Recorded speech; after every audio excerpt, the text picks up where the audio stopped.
ফেরেশতা বলে মাওলা বঙ্গোপসাগরে এত পানি, তোমার এগুলার দিকে নজর নাই।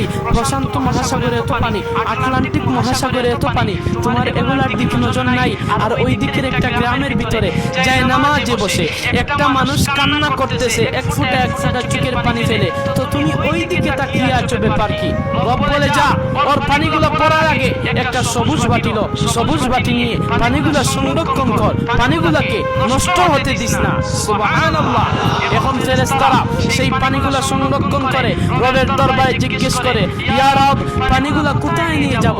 রব্বি কারীম বলে, জান্নাতের মধ্যে গিয়ে রেখে যাও, জান্নাতের মধ্যে গিয়ে রেখে দাও, জান্নাতের মধ্যে গিয়ে রেখে দাও। আপনি যখন জান্নাতে যাবেন তখন আপনাকে এই পানিটা ফেরত দেওয়া হবে। আপনি অবাক হয়ে বলবেন, আমি বন্ধুর জন্য কান্না করেছি, কারো তো মেনে নেই। আমি বান্ধবীর জন্য কান্না করেছি, কেউ তো আমাকে স্মরণ করে নাই। আমি অনেকের জন্যই কান্না করেছি, কেউ তো আমাকে স্মরণ করে নাই। মাওলা, মাওলা, তোমার জন্য জীবনে দুইবার কান্না করেছি, সেই পানিটাও তুমি সংরক্ষণ করে রেখে দিয়েছো। সুবহানাল্লাহ। এখন রব বলে, বান্দারে, তুই এটা আমার নবীর প্রেম নিয়ে আমার বয়ে কান্না করছিস, তোর চোখের পানি বিতায় যেতে দেব না রে বান্দা। তোর চোখের পানির কি পাওয়ার জানিস রে বান্দা?